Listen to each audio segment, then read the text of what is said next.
O secretário da SEDUC, Lourenço Braga, era esperado na Assembleia Legislativa na manhã de hoje, mas não compareceu. Ele foi convocado pelo deputado José Ricardo do PT para dar explicações sobre o reajuste proposto aos professores da rede estadual de ensino, em greve há quase 2 semanas. Houve protesto do lado de fora. Vamos acompanhar. O ato dos professores bloqueou a Avenida Maripiranga em alguns momentos. O trânsito ficou congestionado. Cerca de 1.000 profissionais da rede pública de ensino da capital e do interior foram até a Assembleia Legislativa do Estado do Amazonas na manhã de hoje. Os professores continuam lutando pelos direitos. Eles não abrem mão dos 35% de reajuste salarial referente a 4 anos de atraso, além dos vale alimentação, transporte, plano de saúde e transparência no Fundeb. A contraproposta que o governador Amazonino Mendes apresentou, ela é uma contraproposta que não satisfaz a categoria, não valoriza o profissional e nós não vamos de maneira nenhuma aceitar uma situação desta. Nós não queremos essa situação que estamos passando, entendeu? O professor quer estar na sala de aula, o professor quer estar na sua escola, o professor quer estar com os seus alunos, mas no momento o nosso salário não é digno do trabalho que fazemos. Os servidores gerais e administrativos também reivindicam os direitos. Merendeiros, vigias, serviços gerais, todos nós fazemos parte dessa educação, porque nós preparamos a escola para receber alunos e professores. A categoria aproveitou a convocação ao secretário de Educação do Estado, Lourenço Braga, feito pela ALEAN, para prestar esclarecimentos quanto às paralisações nas escolas e manifestações dos professores. Mas Lourenço Braga não compareceu ao plenário. Em nota, a secretaria diz que o motivo foi o clima de hostilidade e de total insegurança existente na Casa Legislativa. O requerimento é claro de convocação. As penalidades são no artigo 59 e 60 da Constituição do Estado. Crime de responsabilidade. Uma audiência onde nós estamos exatamente querendo saber qual é a proposta do governo, qual é as limitações do próprio governo, porque entendemos que é uma lei que foi aprovada, data base, são 4 anos, existe, portanto, esse pleito que dá próximo de 30%, saber se o governo pode pagar isso, de que forma. A Assembleia fez uma nova convocação para esta quinta-feira. Nós vamos refazer o requerimento, que inclusive já foi refeito, já foi para a mesa, já tem assinatura de 5 membros da mesa, já está deferido pela mesa a convocação do senhor secretário para buscar o diálogo. Já a categoria diz que vai manter as paralisações nas escolas, até que se tenha uma definição sobre as reivindicações. E nós não voltaremos para as salas de aula até que o governador Amazonino Mendes converse e respeite o profissional da educação. Assaltantes armados renderam funcionários do Hospital Psiquiátrico Eduardo Ribeiro, em Manaus, para arrombar um caixa eletrônico. O crime foi na madrugada de hoje. Os suspeitos estavam encapuzados e utilizaram maçarico para abrir o caixa. Não há informações da quantia levada por eles. Funcionários, pacientes e familiares de pacientes foram feitos reféns. O assalto durou cerca de 1 hora e ninguém ficou ferido. A polícia investiga o caso, mas até o momento ninguém foi preso. Óleo na pista causa acidente na BR-174 que liga o Amazonas a Roraima. A batida foi no quilômetro 23, no sentido Manaus-Boa Vista, e envolveu uma picape e um veículo de passeio. Um dos ocupantes do veículo de passeio, que caiu em um barranco, ficou preso nas ferragens e foi resgatado pelo corpo de bombeiros com fraturas nas pernas e no braço. Óleo na pista também na manhã de hoje no viaduto Gilberto Mestrinho, no bairro do Coroado, zona leste de Manaus. Agentes do Manaus Trans foram acionados e cobriram o óleo com pó de serra para evitar acidentes. Segundo o órgão, não houve problemas de retenção no trânsito no local. E o futuro da Fundação Centro de Análise, Pesquisa e Inovação Tecnológica, FUCAP, continua indefinido, mas uma reunião foi realizada esta tarde, aliás, continua ocorrendo na sede da instituição. A reunião, que estava marcada para definir o futuro mantenedor da FUCAP, ocorreu na tarde de hoje a portas fechadas. A reunião foi decidida após uma audiência pública realizada na sede do Ministério Público do Estado do Amazonas nesta segunda-feira, entre promotores, advogados, professores e alunos. A FUCAP tem uma dívida estimada em R$ 150 milhões E se não houver uma empresa para assumir a dívida, a unidade pode ser extinta por uma ação do próprio Ministério Público. Olha aí, mais informações sobre essa situação da FUCAP você acompanha amanhã aqui no Band Cidade. E na manhã de hoje, o secretário de Segurança Pública do Estado, Bosco Saraiva, disse que vai sair do cargo para concorrer às eleições deste ano. Essa prática é obrigatória por lei para quem for candidato, porque precisa estar descompatibilizado do serviço público pelo menos 6 meses antes das eleições. Ou seja, a gente ainda vai ver muito disso esses dias, até o dia 7 de abril, que é a data limite. Vamos acompanhar. 2 de outubro é a data marcada pelo Tribunal Superior Eleitoral para a realização do primeiro turno das eleições gerais de 2018 e no dia 28 do mesmo mês, nos casos de segundo turno. Nas eleições deste ano, o eleitor deverá escolher 5 candidatos em todo o país: presidente da República, governador, senador, deputado federal e estadual. E os concorrentes que pretendem ocupar os cargos eletivos têm o prazo para obter registro de candidatura até 7 de abril, 6 meses antes do pleito. Essa data também marca o tempo limite para descompatibilização de cargos públicos ou mandatos políticos para quem quer concorrer esse ano. Os candidatos que pretendem mudar de cargo têm que deixar o cargo público agora 6 meses antes da eleição para que possam concorrer. E aqueles candidatos que vão concorrer à reeleição, esses candidatos não precisam deixar o cargo que estão exercendo para concorrer. O mesmo prazo é dado para obtenção junto à Justiça Eleitoral do registro dos estatutos dos partidos políticos que pretendem entrar na disputa. E esse requerimento precisa ser protocolizado até 7 de abril. Esse requerimento é um dos requisitos para o registro da candidatura. Os nomes dos candidatos que vão concorrer esse ano ainda não podem ser divulgados, mas conforme no atual cenário político, não deve mudar tanta coisa, segundo este especialista que aponta as mesmas figuras nas eleições. Vão continuar os mesmos, né? Eleição majoritária, então o nosso cenário local está muito atrelado ao cenário nacional, né? Não temos como nos desviar dessa atenção e muito menos dessas propostas. Os candidatos, no meu ponto de vista, serão os mesmos para o governo, né? Abrem-se 2 vagas para o Senado. Dessas 2 vagas, uma está garantida, a outra será uma luta fratricida entre os candidatos para galgar outra. Eu acredito que um volta. É nessa etapa que o eleitor deve ficar atento, porque a disputa deve ser acirrada e com um possível segundo turno. O eleitor, é um apelo que a gente faz, o eleitor precisa, nesse momento, tomar uma decisão não do presente, mas uma decisão do futuro. Se a gente quer novos líderes, nós temos que olhar para o futuro. Se nós queremos novos líderes, mesmo que permaneçam os velhos, mas que tenham uma proposta realmente sedimentada. E vamos agora conferir a previsão do tempo para esta quarta-feira em Manaus e em alguns municípios do interior do estado.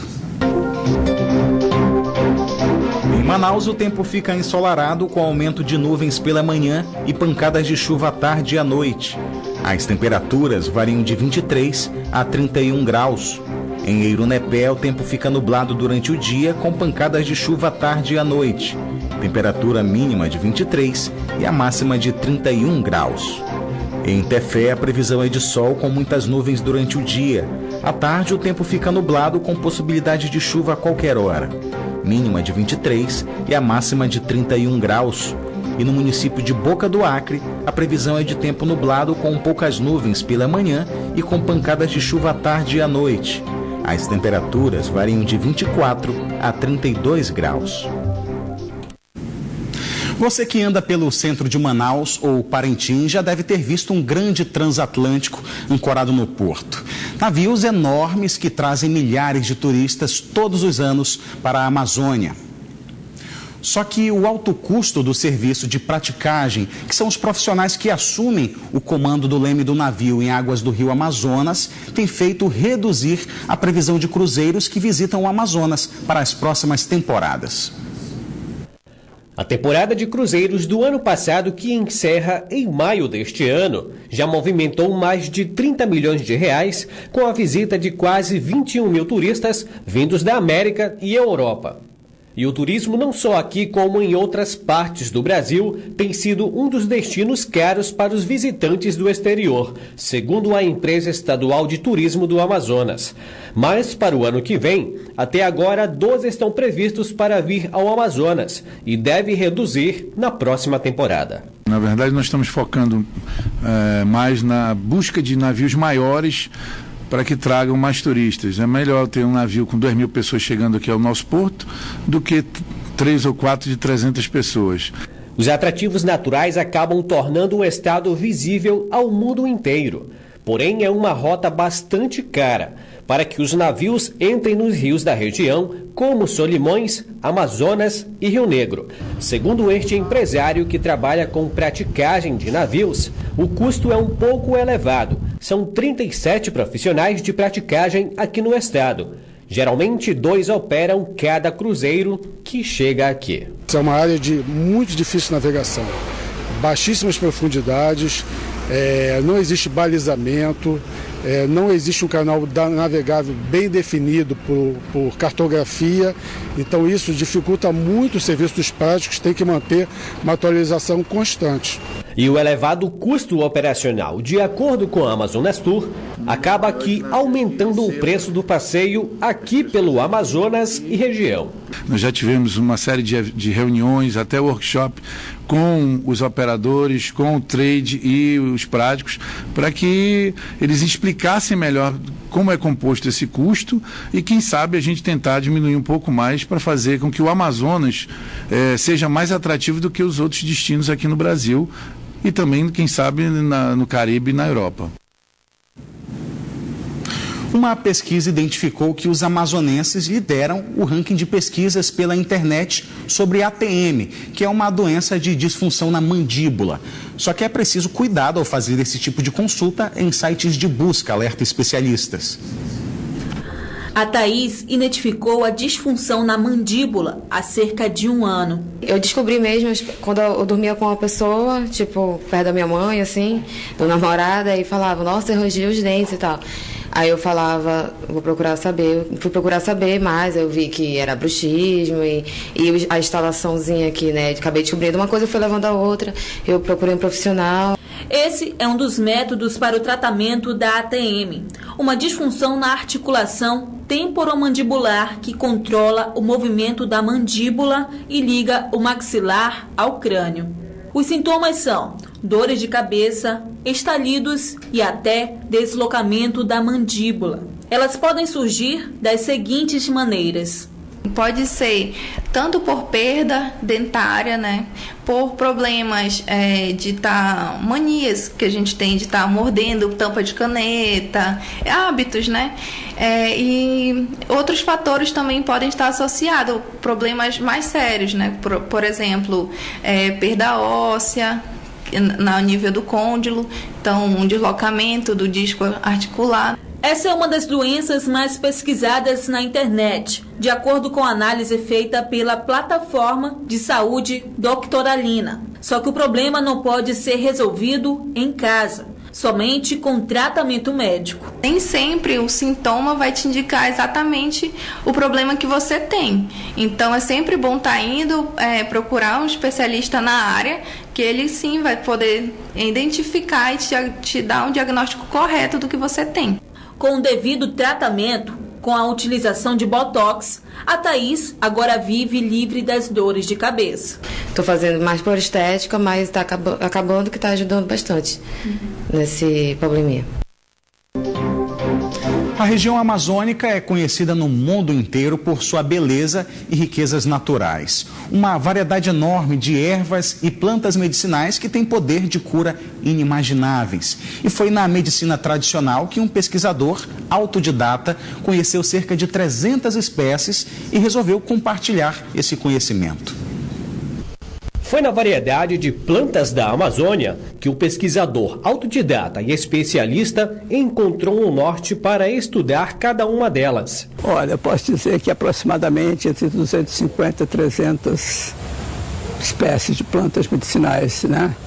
Agora, isso não é nada perto que existe, né, do potencial que tem, porque se calcula que tem no mínimo umas 10 mil plantas medicinais aqui na Amazônia. Ele veio de Presidente Prudente, interior de São Paulo, para Manaus em 1978 e aqui se apaixonou pela diversidade encontrada na floresta. E no quintal dele, várias espécies, como mulateiro e capeba. Não foi só nas ervas e plantas amazônicas que o seu Moacir encontrou o potencial fitoterápico, mas nas árvores frutíferas também. Com um leque de conhecimento, ele teve a ideia de resgatar a medicina tradicional e levar a cura para mais de 50 comunidades aqui da região, através de um projeto.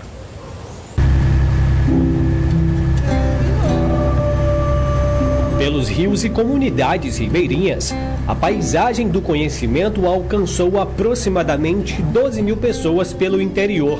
E o trabalho dele abriu a mente de muita gente que encontrou o socorro na floresta.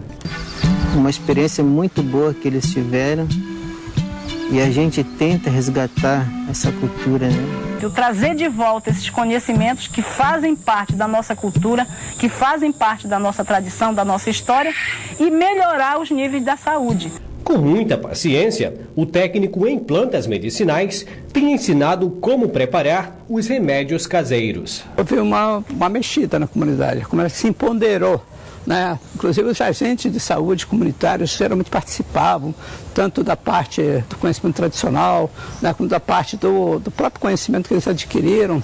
Isso deu um upgrade no conhecimento e uma valorização do próprio conhecimento. Esse empoderamento foi importante, Ronaldo. E esse projeto, mostrando a riqueza amazônica e o poder da cura através da medicina tradicional, é conhecido no país inteiro. E as frutas, é claro, como mamão, por exemplo, serve para diversas doenças. Você tem, além do fruto, né, ser excelente para gastrite, para úlcera, para digestão, né, processo digestório, tudo funcionar muito bem. Você tem a semente, que é vermífuga de alta potência, tá? Combate tanto os protozoários como os vermes grandes.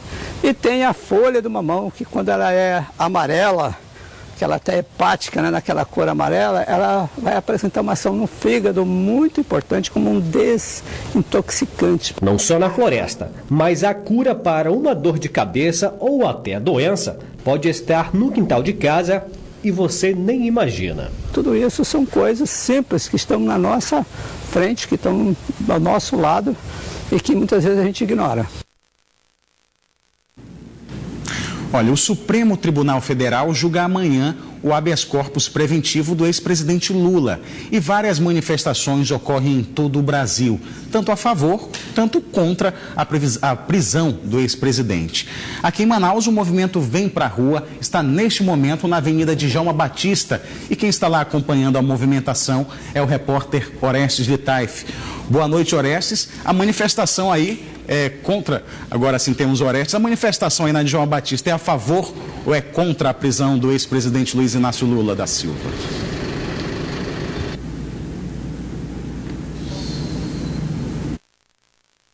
E a favor, a manifestação é a favor da prisão do ex-presidente Luiz Inácio Lula da Silva. Boa noite para você, boa noite quem está em casa, nos dando prazer da audiência.